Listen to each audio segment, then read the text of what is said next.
Hello and welcome to the Heads and Volleys podcast with me, Lee Dunn.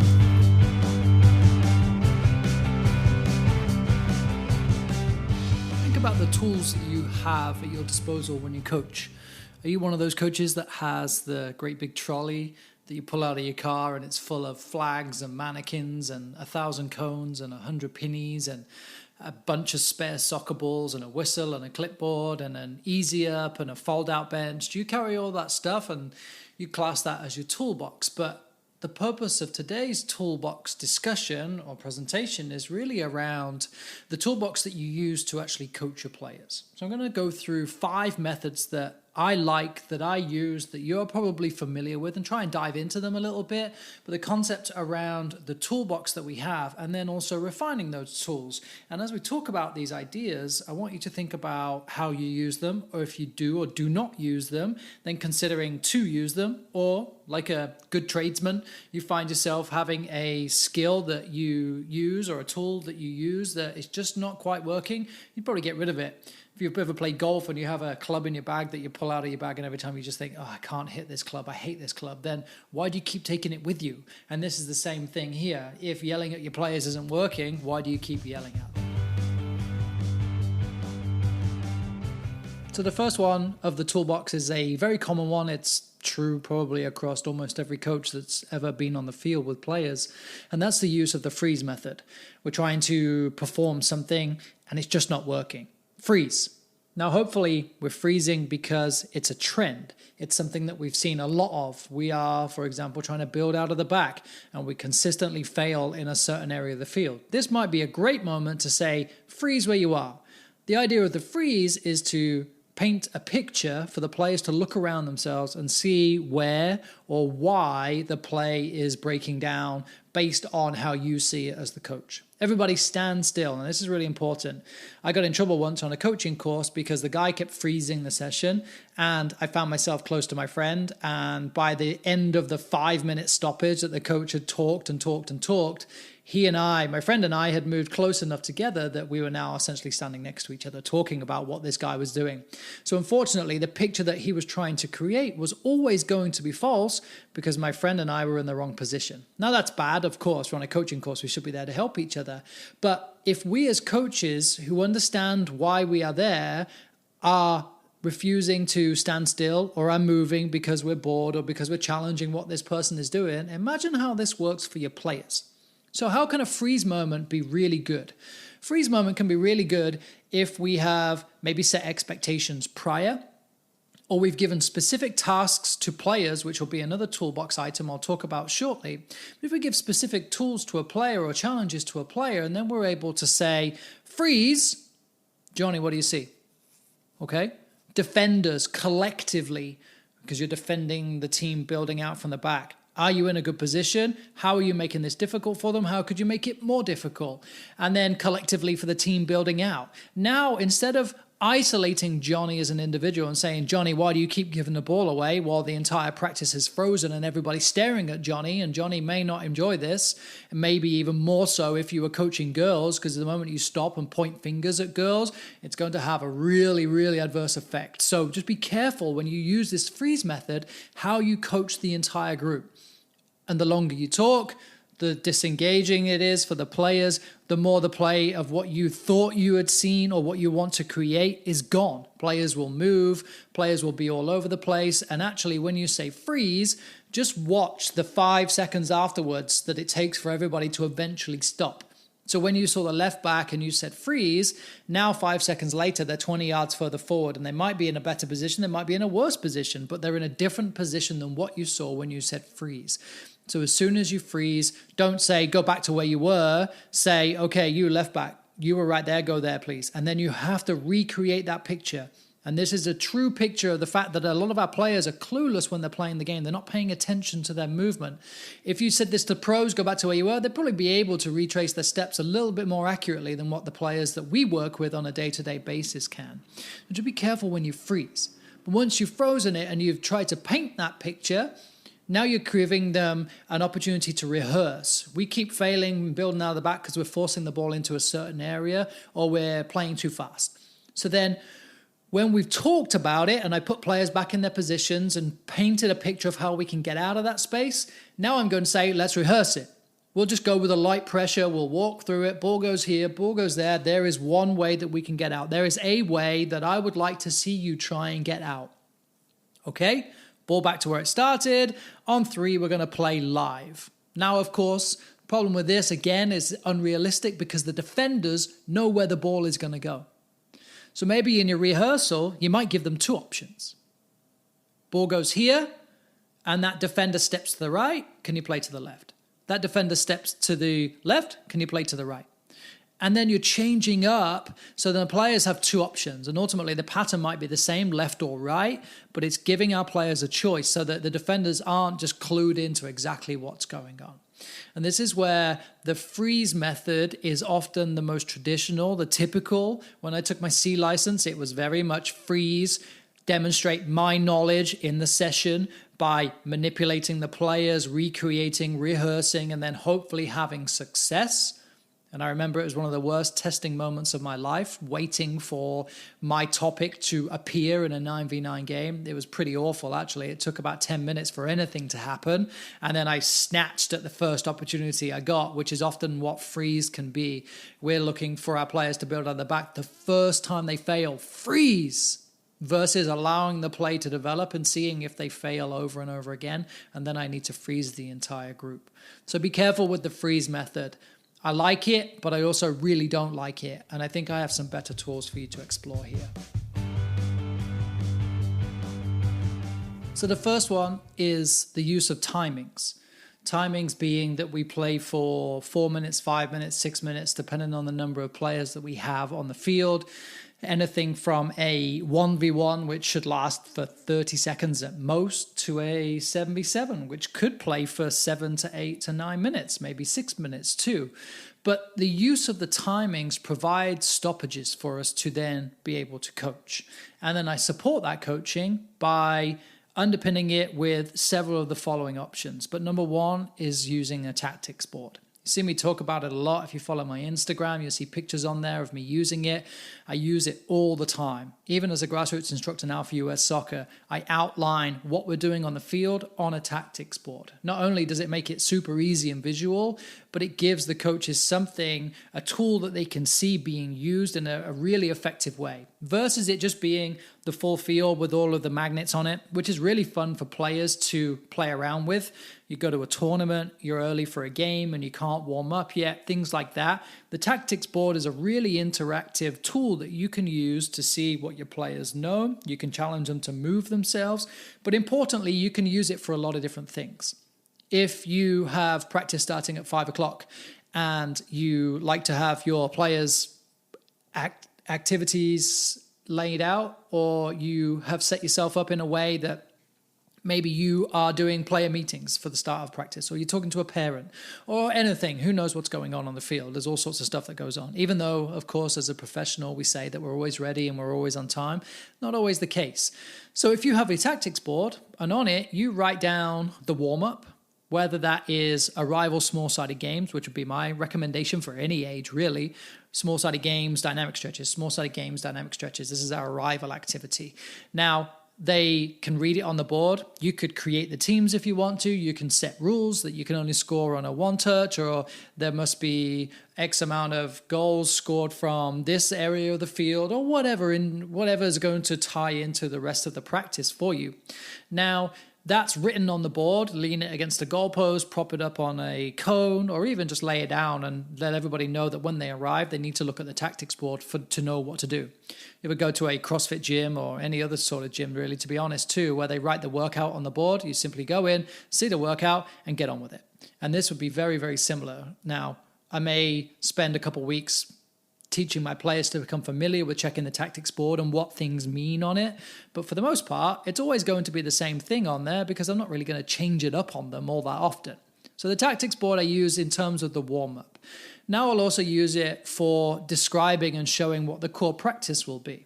That could be whether it is a 5v5 half field and we're building out and this is what it looks like. This is where the spare players are going to be, their feeders, their targets. Here is what the flow of the game is. Okay, Johnny, you as the left back, just give me an example of how you might play in this game. Perfect. That looks great. Do you guys agree? Do you think that'd be helpful for us? What about you as defenders? How would you stop that? And then we talk through these moments on a tactics board. Do I do it all at once? No. We'll go and play for 5 minutes. We'll take a water break, we come back, or maybe we just take a 30-second break and I talk to an individual, and then we play again. But I've always got the tactics board handy, and I may just take that tactics board to the blue team, the team that's attacking, and say, okay, show me what you're trying to achieve here. What sort of patterns can you create if you're shaped like this, or if you're shaped like that? Or I'll say, this is the positions that you found yourselves in for the most part of that 5 minutes. And I may show them condensed or too spread out or too isolated. And then I'll say, okay, how can you help that player? When that player is isolated there, or when we're too condensed here, how do we get out of that? What can we do? And they move their pieces and they talk through it and then they go and play.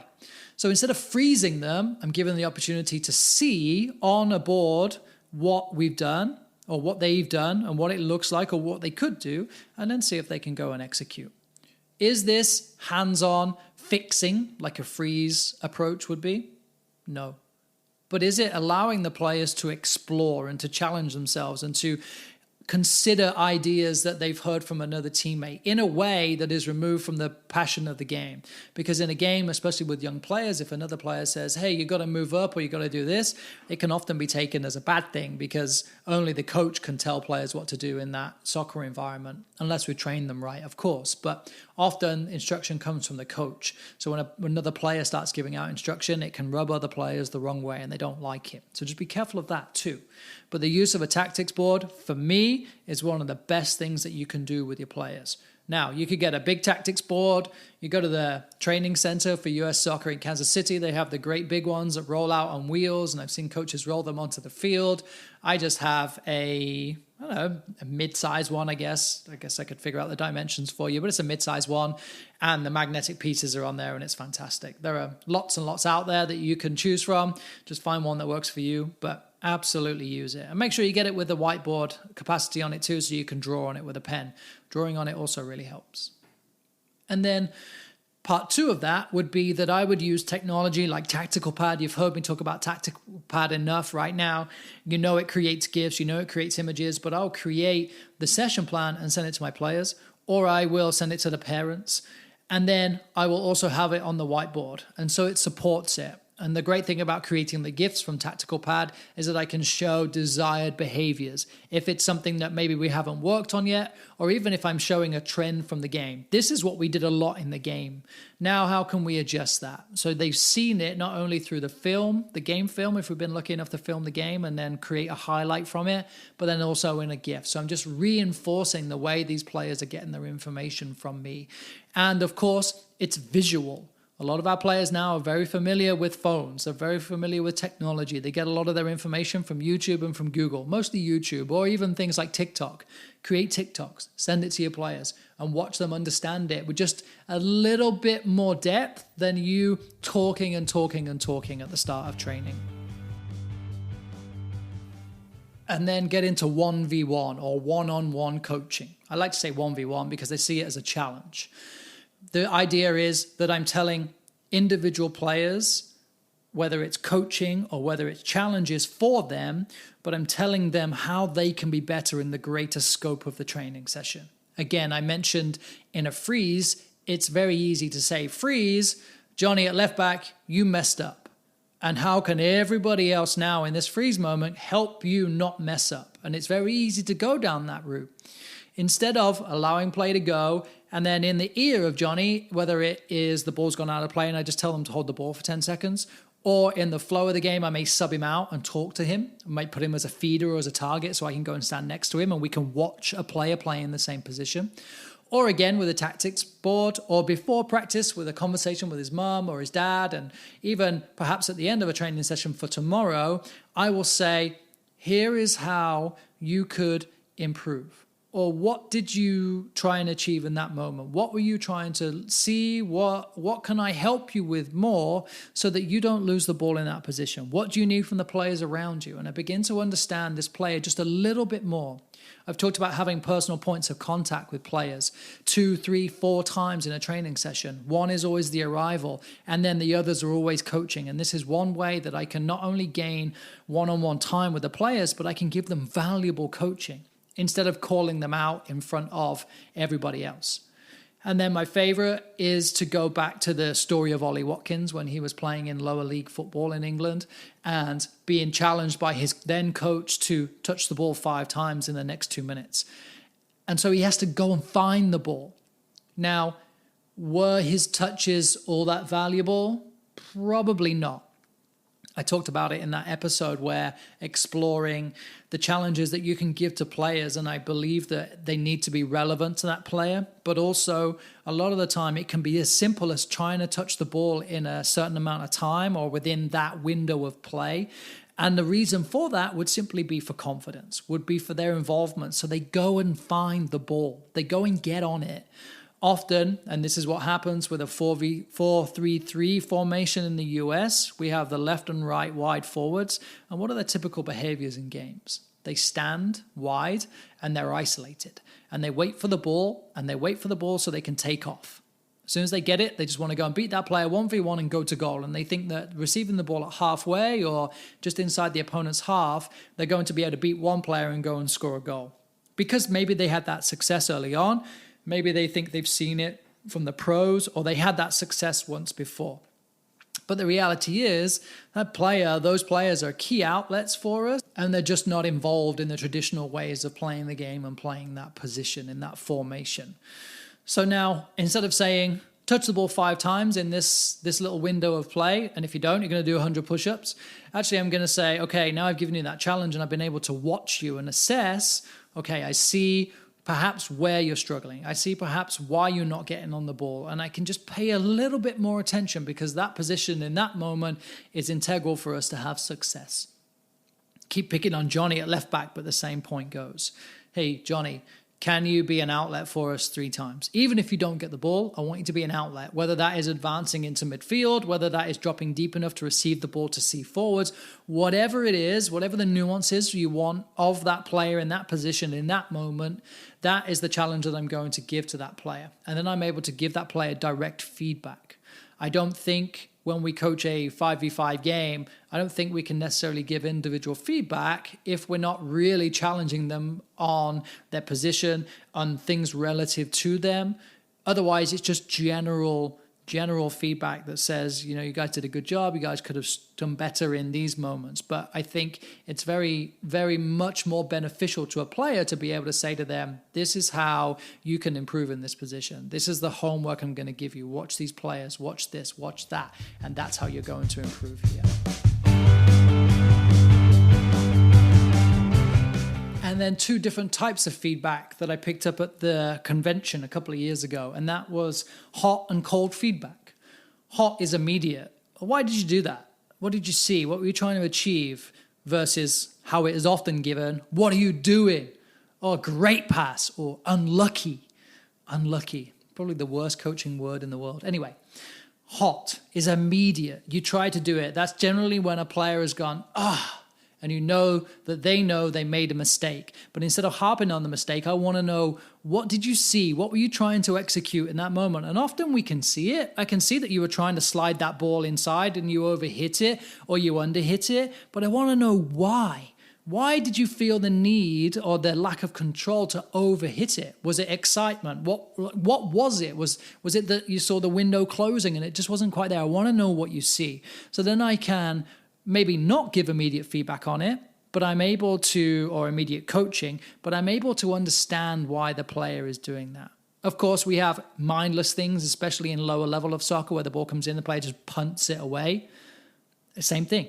Why did you do that? What is it? Is it because your dad yells, get it out, get it out, get it out, or you don't want to be caught with the ball at your feet and make a mistake and let the other team score when you're 20 yards from your own goal?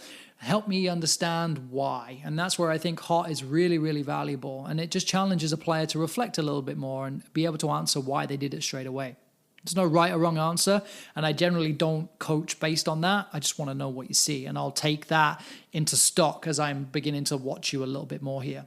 And then cold, end of practice. Do you remember in the fourth moment of our game where you just booted the ball away? Do you remember why you did that?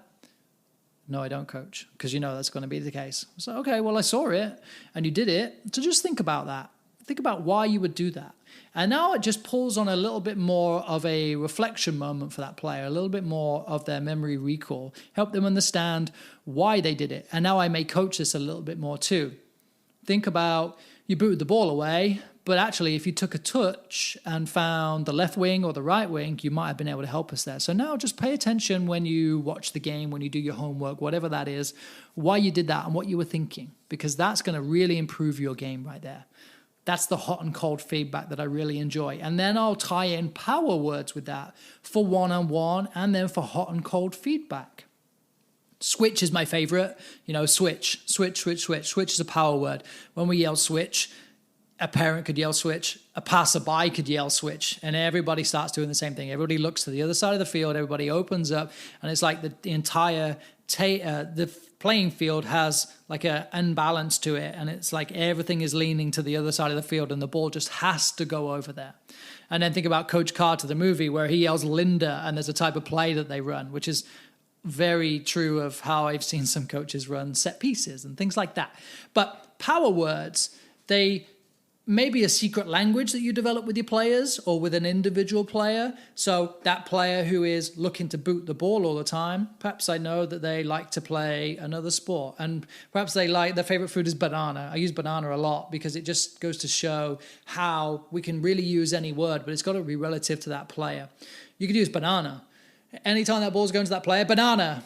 And it just helps them focus and settle and know that they're probably about to boot the ball away, but they know based on coaching, based on training, they can take a touch and they can look to play the ball into another space. And that's really what I mean by having a relationship with the players and then using power words like that, being able to connect with your players in a way. And all of this is true for probably any other part of life too. Whether you have children, whether you're a manager, you direct people, you direct coaches, you direct others within our environments that we have throughout our day, everything that we do, you can use things like that. And banana is no different here. I'm saying to my player, this one player in particular, hey, banana, banana, banana. It sounds silly, doesn't it? But now that's just something that will stick in their mind. Now, of course, banana isn't going to translate to when they go to college and play soccer because you've done a great job with them, but it's something that they can use to center themselves. If you looked at the IDP stuff that I've talked about over and over and have on my website, in there is the game face. Part of that is developing key words that a player can have to hone themselves. It centers themselves. It removes a lot of the distractions around them. And my argument here is that power words would be no different to help your players adjust, to help them catch particular moments. Now, if we create an arsenal of words, almost like a thesaurus of 50 words for our team and for our individuals, there's probably a good chance that it's going to go by the wayside. But individual players who we feel like need to get on the ball, maybe we just have a key word for them. Or the player that wants to keep giving the ball away, when they bang it down the field, we're going to have a key word for that player. And then importantly, everybody else begins to learn that too. And you'd be amazed at what it can do to a player when 3 players are yelling banana as that player's about to get the ball, because they're suddenly going to start listening a little bit more too.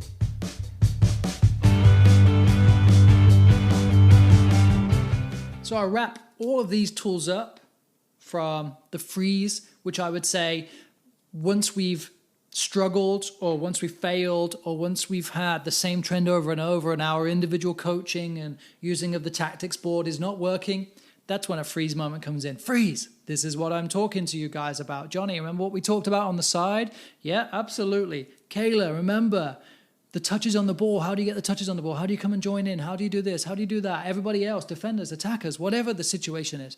Then a freeze moment probably makes a lot of sense because we've set up as much as we can. We've had a strong foundation. We failed to say banana, so the ball's been banged down the field and now we're out of position again. That's a great moment to say freeze. But before that, consider the use of a tactics board and the technology to set up training. Consider the use of one-on-one or 1v1 coaching. Consider the use of power words. And then underpin all of that with a notepad. A notepad is incredibly powerful. Not only do I use it in games to write down what I see of the opponent, write down what I see of the trends of our team. If I have an assistant coach available, I have the assistant coach watch our team because they know our team. And then I watch the opponent for the first 5-10 minutes, depending on the length of the game and the situation. Generally, kids soccer is very predictable, and you're able to find kind of the nuances and the strengths of a team pretty quickly. The more you do it, the more familiar you become, especially in the US. Everybody plays 4-3-3. Everybody does the same thing. The confusion may be, do they play an attacking triangle in the middle or a defensive triangle in the middle? It's really tricky sometimes. But this is the point. I have my notepad. I write it down. But then I also use the notepad in training too. And I'm making comments. Johnny, he just doesn't get it. He just doesn't get it. And I'm going to write it down. I'm not going to tell him he just doesn't get it because he probably knows that too. And I've given him some one-on-one coaching and I'll write those things down too. Task Johnny with getting wide. Task Johnny with tucking inside. Rotated Johnny to the right back.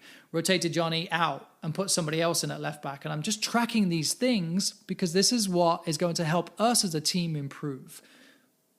How do we improve? We are looking at just small developments all of the time, just consistently developing. We train 2, 3, 4 days a week. That's far more we have far more hands-on than what we do with the game. Yet we judge and challenge our players based on what the game produced. So in training, we try to build out for 4 days and it doesn't quite work. We go to the game and it works, so then suddenly we move on. Not necessarily the case, or at least I don't think it should be the case. It's all part of our microcycle or macrocycle. But the notepad is where I also write down swear words, where I also write down what I'm really mad about. Why do I do that? I do that because it serves no purpose or very little purpose to the referee to yell at him or her, to tell them what I think of them. It does nothing. But it just gets me in trouble, which then also is a reflection of myself onto my team and the families of my players, who then also see that it's okay to do the same things. The coach is an idiot. The coach is an idiot. That's fine too. Or the other coach or the referee, I'm just going to write it down. Then I write it down and it's done. And it's just a skill that I've started using more and more, again, because just running my mouth does nothing. It feels good sometimes, but you get a red card, you get tossed from a game, or now you've got other people standing there watching, and you go to high-profile events like ECNL showcases, or you're coaching in the MLS academies, or you are like I do at the ODP, and I saw a coach losing his mind, and I just think on this stage there are so many high-level people that may like you, may be looking to give you an opportunity. You're also showing who you are. You're representing more than just yourself, and I think that writing things down is a really good way of saying exactly how I feel without actually saying it.